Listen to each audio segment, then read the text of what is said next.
we move on to discuss Gregg Berhalter and his job security. Um, there's the U.S. men's national team. They have a big match coming up. There's no two ways about it. Going up against the likes of Uruguay in a game. I'm just being for real here. We can't look at it from an optimistic point of view. This is a game that they have to win to get Copa America. I think to rely on Bolivia getting a result against Panama is to even think that's, well, it is a possibility. I'm not going to go that far, but to realistically put your hopes there is a little bit delusional, and is extremely shows the desperation of the situation the U.S. men's national team find themselves in, because essentially the U.S. need to beat Uruguay or they're going home. A Uruguay team that's looked has been the most impressive team at this summer's Copa America. For me, it's almost inarguable. They've been so good. Look, there is an element in the fact that Uruguay, with the +7 goal differential, having 6 points, it's very clear they will be resting players in that final group stage game. They will be resting players, especially the way Marcelo Bielsa likes playing, high energy, the system, all that. We're going to see some Uruguayan, some of the second Uruguayan team, it's just a responsible thing to do at this point in time for Marcelo Bielsa in Uruguay. But I will say at the same time, it's still a Uruguayan team. To get in the squad, you have to have talent. There's still going to be players with ability. And honestly, that just adds even more pressure on Gregg Berhalter in the group. But again, the USMNT, the problem that they find themselves in is a problem they created themselves. They're the ones that went on the pitch and lost to Panama. So at the end of the day, it is their responsibility. They have a chance to right their wrong against Panama. They have a chance to right that today, or I believe the game is Tuesday or something like that. They have a chance to right their wrong against Panama, against Uruguay. They have a chance to make it right. So we can sit here and, give excuses talking about, oh, the red card changed this, the red card did this, blah, blah, blah, blah, blah.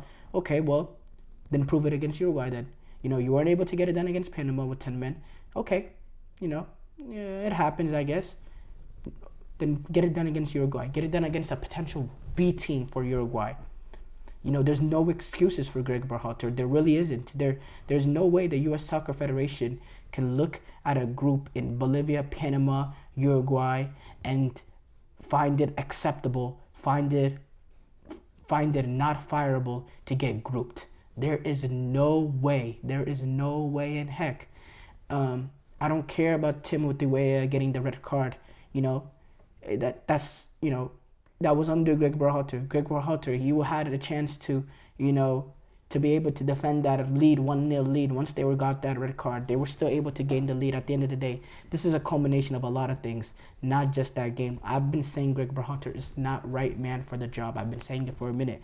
The U.S. men's national team hasn't had a single quality win since he's came in. And I don't want to hear Mexico. Mexico is one of the worst teams of this generation that I've ever seen watching Mexico play. It is the worst team, and it's the same Mexican national team that just lost to Venezuela.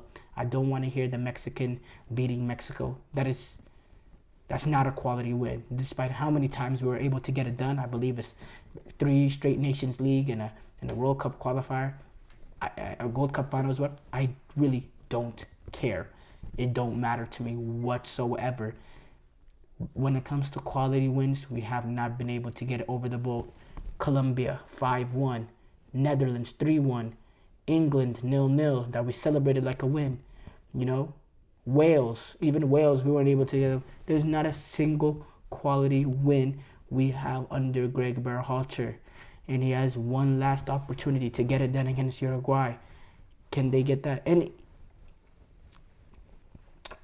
Yeah, there's no way. There's no way. I'd argue if we get eliminated in the round of 16, he should still probably get bounced, in my opinion, because I've always said he's not fitted man for the job. But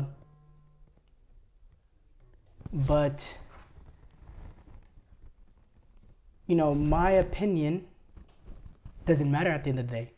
It's what the U.S. Soccer Federation think of Gregg Berhalter, what they think, because they're the same people, despite this new group coming in of Matt Crocker and whatever. Those are the same people that decided that Gregg Berhalter was the right man for the job, even with everything that happened with the Gio Reyna situation, which is, I don't blame, that's one of the few things I don't really blame him for. But the Giovanni Reyna situation, the fact that he was away from the team for a period and they still deemed him to be the best candidate to come back, it's just, I don't know, I don't understand at all. Huge pressure for Gregg Berhalter. There's no two ways about it. Because now you see people in the United States soccer media who have been, who've been Berhalter sort of protectors. Even them are starting to turn the corner and say, you know what, if you can't get it done against Uruguay, it's time to go. You have some of his former teammates saying it may be time.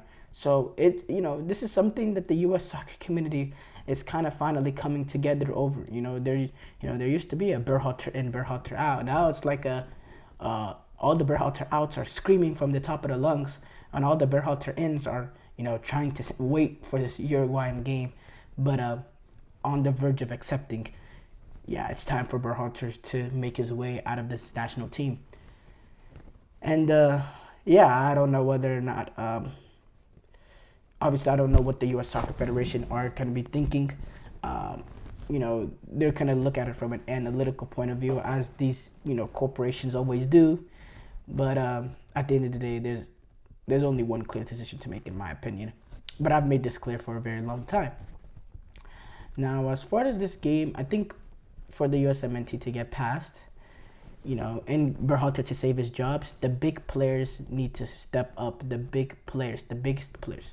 I'm talking Christian Pulisic, Giovanni Reyna, Weston McKennie, these players, Tyler Adams, these players need to be huge for the U.S. in this final game. Huge. Tyler Adams, he's going to be necessary for closing up space in behind. The Uruguayans, they love running. They're very vertical. They make those runs in behind.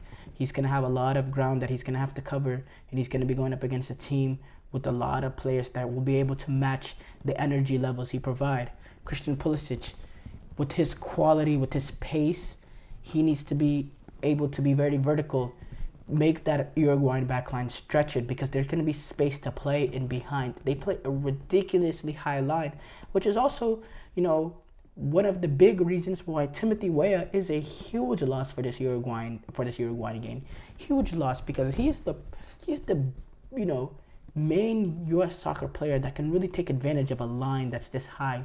He can provide you the verticality. He has the pace in behind. He's clever the way he makes straight runs, diagonal runs. He has a good sense of vision. He has good peripheral vision. He has a good timing of understanding when to make the runs, keeping himself on side. He's the perfect player to play against this team, and he's not available for them for the U.S. So, who's next up in line? Who is the second most vertical, direct sort of player that we have? And it is Christian Pulisic. Christian Pulisic provides much more than the team, just that. But that will be very crucial in this game against Uruguay. I was watching them against Bolivia. There was some times that the two center backs were left alone at halfway line.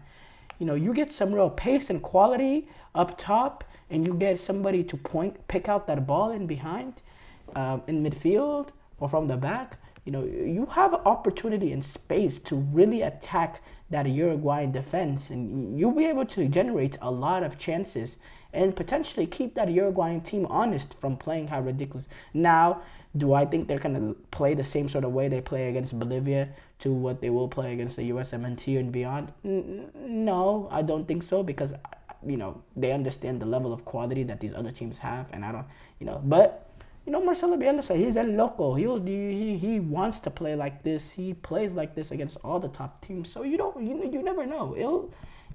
They will still play really, really high. Not as high as Bolivia, but they will still play They're high-level intensity football, and there'll definitely be space in for Pulisic to take advantage of. I think this is a potential game maybe to get Haji Wright in instead of Balogun, because Balogun is more of a box sort of number 9. I think Haji Wright has ability to stretch a back line. He has really pace. He's very vertical. So that could also be an option for Gregg Berhalter. We'll see what he does, and he needs to get it right because he is coaching for his job. There's no two ways about it.